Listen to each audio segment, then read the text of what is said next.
Welcome back, everyone. Today we will be reading Chapter 14, so let's get into it. Jella had worked in the personnel and accounting department of Daton Manufacturing for 4 years.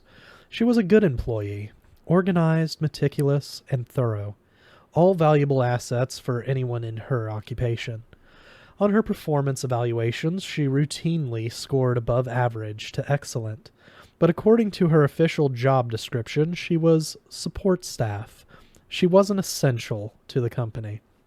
The hardware designers were at the top of the corporate hierarchy. Their innovations brought in the customers. And the people who worked the plant floor actually created the product. All she did was balance the sales figures with the inventory supplies. She was nothing but an afterthought to those in charge, and her pay reflected it. Jella worked as hard as anyone in the company, but she was paid a mere fraction of what the designers and manufacturers earned. It wasn't fair, which was why she felt no guilt over stealing from the company. It wasn't like she was selling critical corporate secrets. She never did anything large enough to draw attention. She was only siphoning off tiny drops from the overflowing corporate bucket. Sometimes she'd alter purchase orders or manipulate supply records. Occasionally, she'd make sure inventory was left unsecured and unregistered in the warehouse overnight. The next morning, it would be mysteriously missing, moved by someone on the warehouse staff who was in on the deal. Jella had no idea who took the inventory away, just as she had no idea who was behind the thefts. That was how she liked it. Once or twice a month, she'd receive an anonymous call at the office. She'd play her part, and within a few days, payment would be credited to her private financial accounts. Today was no different, or so she tried to tell herself as she walked down the hall, attempting to appear casual, and hoping nobody would notice her. But there was something strange about this request. She'd been asked to shut down one of the security cameras and disable the alarm codes on one of the entrances. Someone wanted to sneak into the building undetected, and they were doing it in the middle of the day. It was a stupid risk. Even if they somehow got inside, they were sure to be noticed. Daton had regular security teams patrolling the entire plant, and if they were caught, they might give up Jella as the one who'd let them in, but the offer had been too good to turn down, triple what she'd ever been paid for a job before. In the end, greed had won out over common sense. She paused near one of the emergency exits, directly beneath the security camera, directly beneath under the security camera trained on the door. Quickly glancing around to make sure nobody was watching, she reached up with the screwdriver she'd taken from a tool belt hanging in the utility closet and jammed it into the back of the camera, taking out the power cell. It sparked, startling her. She let out a little scream and dropped the screwdriver, her fingers tingling slightly from the shock. Hastily, she bent down and picked it up from the carpet, looking around to see if anyone had noticed her sabotage. The hall was still empty. She looked up at the camera and saw a thin ribbon of white smoke wisping out the back. The power light was dead. If anyone up in Central Security looked over at the monitor for this camera, they would notice it was out.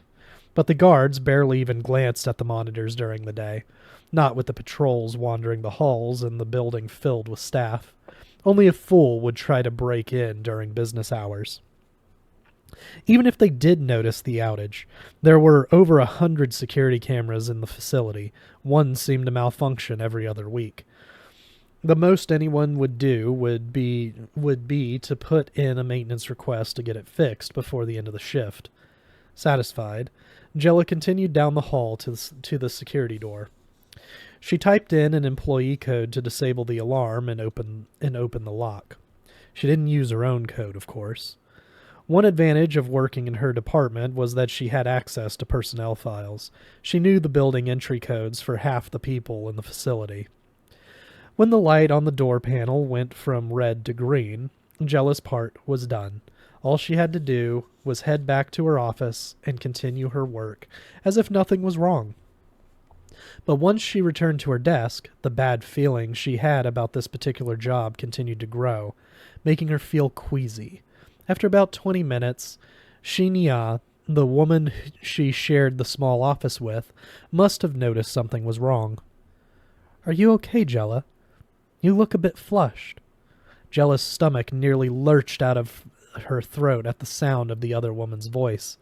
I'm not feeling well," she replied, hoping she didn't sound as guilty as she felt. "I think I'm going to be sick," she added, jumping to her feet and running to the bathroom and to throw up. Jella was still in there 10 minutes later when the shooting started.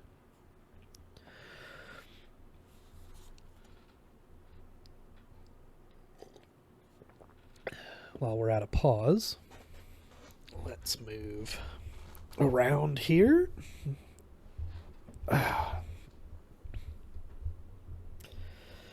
The mission was simple and straightforward, but Scar still didn't like it. It had taken a day for them to assemble everything he'd said he'd need for the assault. Explosives, a strike team of 30 mercs, including himself, and 3 rovers for transportation. For reasons of corporate security and customer confidentiality, Daton Manufacturing was located on 3 acres of private property well beyond the outskirts of Hatter. Every kilometer of the drive out there ate away at Scar, and also, at the limited time they had to do the job, somebody was sure to have noticed him at the spaceport, somebody who would report him to Saren. The Spectre was probably already on his way to Kamala, and getting closer with every passing second. The facility consisted of a single structure that housed the warehouse, factory, and offices. The grounds were surrounded by a chain-link fence with several signs that read private property and no admittance, and all the various Batarian dialects common to Kamala. Not that this deterred Scar and his mercs. The rovers simply drove right through the fence, flattening it as they bore down on the lonely building on the horizon. Half a kilometer away, they parked the rovers and continued across the barren desert terrain on foot. Approaching the factory on the side opposite the warehouse, loading on the warehouse loading bays to avoid detection, they reached the building without incident. Scar was relieved to find the security entrance at the back unlocked. Eden's source inside had come through, but they still had to work quickly if they wanted to get in and out before Saren showed up. Corporate paranoia was as much a part of Batarian culture as their rigid caste system, and Daton was no different. Unwilling to trust anyone else with sensitive information, all records and archives were kept on site. Destroying the facility would wipe out all evidence that could lead back to Eden. Each rover carried 10 mercs. Scar left 8 men outside with sniper rifles to cover the exits. A pair stationed on each side of the building. The others were broken into 7 infiltration teams of 3 members each. "The bombs will detonate in 15 minutes, Scar reminded them. The infiltration teams scattered, heading off down the various branching corridors, leading to all the different areas of the facility. Their objective was to plant a number of strategically placed explosives, enough to reduce the entire building to ash and rubble. Along the way, they'd take out the security patrols and mow down any employees they ran across. Anyone who fled the building would be shot by the mercs waiting outside, and any survivors who managed to hide inside the building would be killed by the explosives or burned alive when the incendiary charges were detonated. With the snipers posted outside and the infiltration teams making their way toward the heart of the complex, Scar was left alone to complete a very specific task. Eden had given him the name, description, and office location of his contact inside Daton. It was unlikely the young woman knew whom she was working for, but the Batarian didn't want to leave any loose ends. The Krogan made his way quickly through the halls toward the admin offices, near the front of the building. From somewhere far away, he heard the sound of gunfire and Batarian voices screaming. The massacre had begun. Moments later, sirens started ringing. Scar rounded a corner and nearly ran into a pair of Daton security guards rushing to respond to the alarm. The two Batarians hesitated for a mere instant, caught off guard by the sight of a heavily armored Krogan crashing through the halls. Scar seized the opportunity and smashed the butt of his assault rifle into one guard's face, sending him reeling backwards. At the same time, he threw his body into the second guard, his mass bowling the much smaller man over and sending them both tumbling to the floor. As they rolled together on the ground, Scar leveraged the barrel of his gun under his adversary's chin and pulled the trigger, removing most of everything above the neck. The first guard was just getting to his feet, still dazed and bleeding from his mouth. He fired his own weapon, but his arm was erratic, and he only managed to rip a line of holes in the wall above, where Scar and the corpse of his friend were sprawled across the floor. Scar responded by firing down the corridor, shredding his enemy's ankles and calves. The Batarian screamed and fell forward, dropping his gun as he threw his arms out to break his fall. Another burst from Scar finished him off an instant after he hit the ground. Leaping to his feet, the bounty hunter lumbered down the hall toward the office of Eden's contact. The door was closed, but he simply kicked it in, sending it flying off its hinges. A young Batarian woman was crouching on the floor, only half hidden behind her desk. She screamed when she saw the gore-covered Krogan standing in the doorways. "Goodbye, Jella," Scar said. "No, please, I'm not—" The rest of her words were cut off as he squeezed the trigger, drowned out by the hail of bullets that riddled her body and blew it across the floor to the back wall of the room. Scar glanced quickly at his watch. 7 more minutes until the explosives detonated. Part of him wanted to spend the time searching the halls for more victims, but he knew that wasn't an option. It was too easy to lose himself in the bloodlust of his ancient ancestors. Swept up in battle fury, he could easily lose track of time in a slaughter like this, and he had no intention of being inside the building when it blew. He made his way quickly back to the exit, ignoring the sweet screams of pain and terror beckoning to him from every corridor he passed. Jella did her best to block out the staccato bursts of gunfire and the horrific screams of her coworkers. She was hiding inside the bathroom air vent, a tight fit, but she had managed to wedge herself in. In her mind, she could picture the scene outside, and she had no intention of leaving her hiding place. Time passed with agonizing slowness. The sounds of the attack seemed to go on for hours, though in reality it was only a few minutes. She heard voices outside the bathroom door, and she tried to scooch herself back even farther into the air shaft. The door flew open and a pair of Batarians leapt in, their automatic weapons already firing. They sprayed the entire room with bullets, reducing the thin sheet metal of the stall doors to ribbons, shattering the ceramic toilets and sinks and bursting several of the water pipes in the walls. Fortunately, Jella's hiding place was high up on the wall above one of the stalls. She'd mounted one of the toilets and clambered up into the dividers between the stalls to remove the air vent's cover. Then she'd slid in feet first and carefully pulled the cover back into place when she was safely hidden inside. From her vantage point, she had a perfect view of the carnage, though she closed her eyes and covered her ears with her palms to try and block out the deafening retorts of their weapons. Only when the gunfire finally ended did she dare to open her eyes again. The men were taking a last look around the bathroom, splashing noisily through the water gushing from the broken pipes, spreading out across the floor like a miniature lake. "Nobody here," one of them said with a shrug. "Too bad," the other replied. "I was hoping we could catch one of the women and drag her off with us for a little fun." "Forget it," the other said with a shake of his head. "That Krogan would never go for it." "Eden's the one paying us, not him," his partner spat back. Jella instantly knew who he was talking about. Eden Haddah, was one of the most wealthy, powerful, and infamous individuals on Kamala. I dare you to say that to his face, the first man said with a laugh, even as he crouched down and attached something to the wall. A moment later, he stood up. Let's move. We need to be out of here in 2 minutes. The men ran off down the hallway, their footsteps echoing in the distance. Jella crawled slowly forward from her hiding place, trying to see what they had placed on the wall.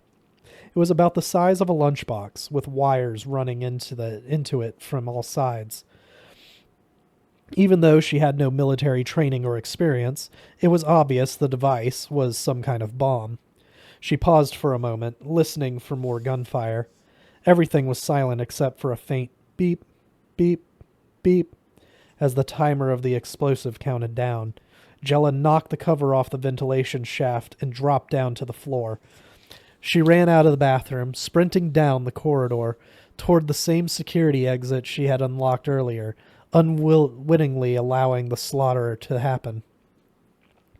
But she couldn't think about that now, refusing to even glance at the bodies of her co-workers in the hallway. She reached the door and yanked it open. 2 men from the warehouse lay just outside, each shot between the eyes. Jella hesitated, expecting a similar fate, but whoever had killed the men was gone, clearing the surrounding area before the building detonated. As soon as her shell-shocked mind grasped the fact that she was still alive, the young woman put her head down and ran. She managed 6 steps before the explosion turned her world to fire, agony, and then darkness. By the time Saren arrived at the Datan manufacturing facility, the place was in ruins. Emergency response crews had put out the fires, but the building was little more than a burned-out shell. The top two floors had collapsed and one of the walls had caved inwards, reducing the interior to a pile of scorched rubble. Rescue workers were busy picking through the debris. Looking at the scene, it was obvious they weren't looking for survivors. They were collecting remains. Several news crews were filming the wreckage from a respectful distance away, careful not to interfere with the emergency crews, but anxious to get some dramatic footage for the vids. Saren parked his vehicle beside them, got out, and marched toward the ruins. "Hey!" one of the Batarian emergency workers called out on seeing his approach, running over to intercept him. "You can't be here. This is a restricted area." Saren glared at him and produced his identification. "Sorry, sir," the Batarian said, stopping short and tilting his head in indifference. "I didn't know you were a Spectre." "Any survivors?" Saren demanded. "Only one," he replied. "A young woman. She was outside the building when it blew. The blast took her legs and she has critical burns to 90% of her body. She's en route to the hospital now. It's a miracle she survived, but I don't think she's going to make it through the... Take your crew and go," Saren said, cutting him off. "What? We can't. We're still looking for survivors." "There aren't any more survivors. You're done here." "What about the bodies? We can't just leave them like this." "The bodies will still be here in the morning. Clear out. That's an order. And take the damn vid crews with you." The Batarian hesitated, then acquiesced with another tilt of his head and went to round up his crew. 5 minutes later, the rescue vehicles and media vans were pulling away, leaving Saren alone to search the wreckage for clues. Add another pause break.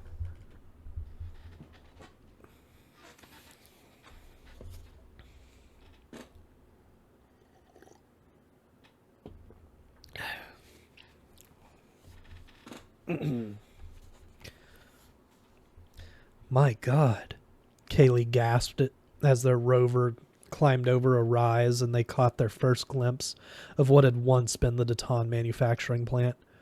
"The whole place is gone." Excuse me. It was almost dusk, but Kamala's large orange sun still provided enough light for them to see the destruction clearly.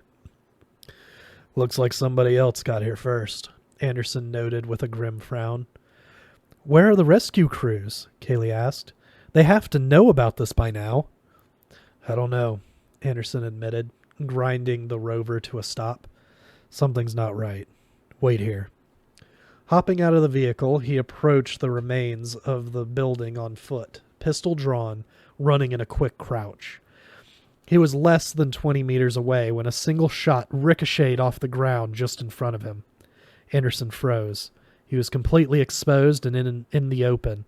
The shooter could easily have killed him if that was the intent. The shot was meant as a warning. Drop your weapon and walk forward, a voice called out from somewhere in the ruins up ahead. Anderson did as he was ordered, setting his pistol on the ground and continuing on unarmed.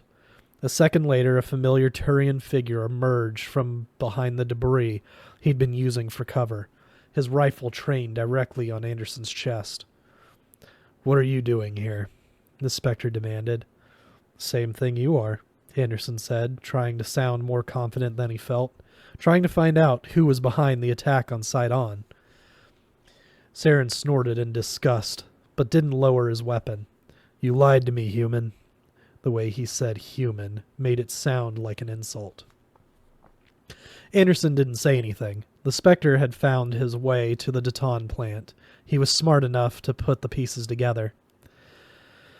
"Artificial intelligence is a violation of Citadel conventions," Saren continued when he didn't respond. "I will report this to the Council." Again, Anderson remained silent.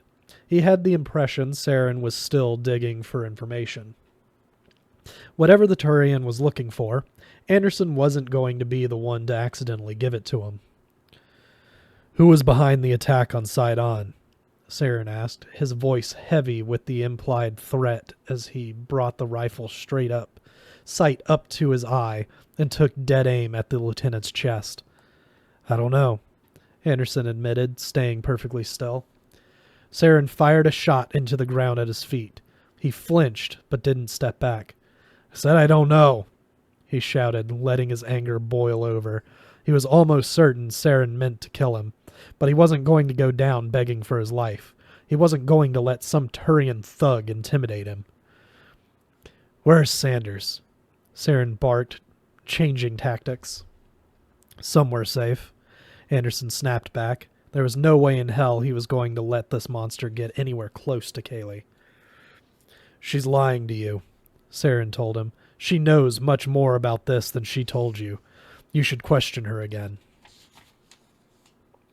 "I'll run my investigation. You run yours." "Maybe I should focus on finding her then," he said, his voice dripping with menace. "If I do, my interrogation will uncover all her deepest secrets."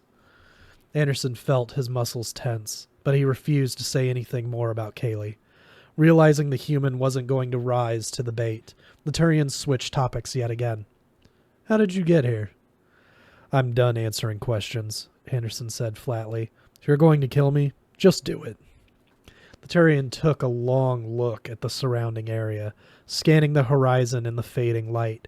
He seemed to reach some kind of decision, then lowered his weapon. "I'm a Spectre, an agent of the Council," he declared, a timbre of nobility giving strength to his voice. "I am a servant of justice, sworn to protect and defend the galaxy. Killing you serves no purpose, human." Again, the word was a thinly veiled insult. Saren turned his back and walked away, heading toward the barely visible silhouette of a small rover in the distance. "Go ahead and pick through the rubble if it makes you feel better," he called back over his shoulder. "There's nothing left to find here." Anderson didn't make a move until Saren climbed into his rover and sped off. Once the vehicle was out of sight, he turned and retrieved his pistol from the dirt. It was almost dark. There was no point in searching the debris now. And he actually believed what the Turian had said about there being nothing left to find at Daton. Moving carefully through the deepening gloom of the night, it took him several minutes to make his way back to his own rover. "What happened?" Kaylee asked as he climbed inside. "I thought I saw you talking with someone." "Saren," he told her. "That Turian Spectre." What's he doing here? She asked, alarmed by the memory of their last encounter and the mere mention of his name. Looking for evidence, Anderson admitted. What did he say to you? What did he want? He briefly debated telling her a lie, something that would put her mind at ease. But she was a part of this too. She deserved the truth, or most of it anyway. I think he was seriously considering killing me. Kaylee gasped in horror. I can't be sure, he added quickly. Maybe I'm wrong. Turians are hard to read. Don't give me that crap, she countered. You wouldn't say something like that if you weren't sure. Tell me what happened. He was fishing for information, Anderson said. He'd already figured out we were lying to him about what you were working on at the base. Daton's not known for making biotic implants, Kaylee conceded. I didn't tell him anything. Once he realized I wasn't going to help his investigation, he got this hard look in his eyes. That's when I thought he was going to kill me. But he didn't. Her words were half statement, half question.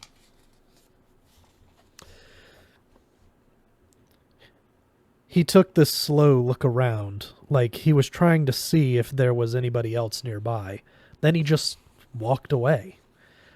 He wanted to know if you were out here alone, she exclaimed, coming to the same conclusion he had already reached. He couldn't kill you if there were any witnesses. Anderson nodded. Legally, a Spectre has the right to do whatever he wants, but the Council doesn't condone wanton murder. If he killed me and someone reported it, they'd step in. You really think the Council would take action if he killed a human? Humanity has more political significance than any of those aliens want to admit, Anderson explained.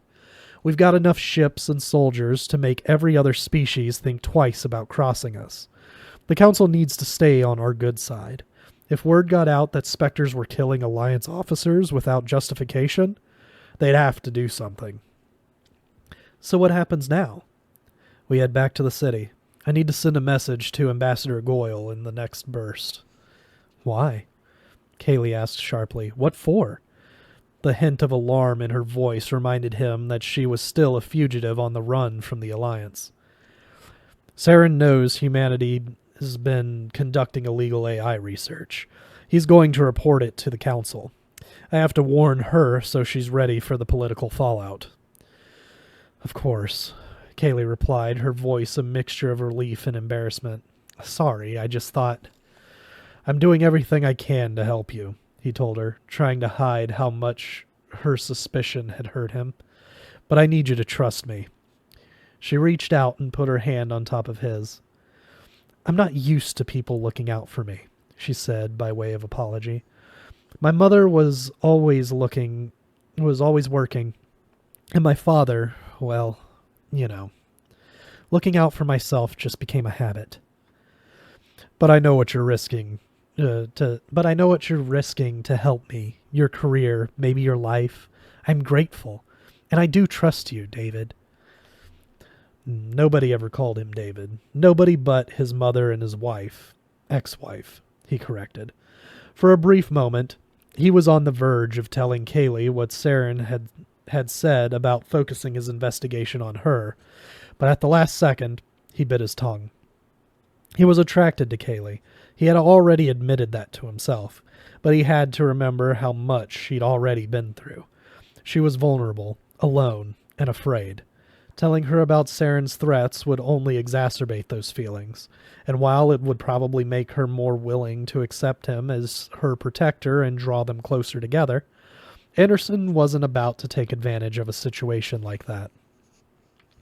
Let's get moving, he said, gently pulling his hand out from under hers and turning the rover back toward the dim glow of the city in the distance. That's it for today. We'll see you guys next week with Chapter 15.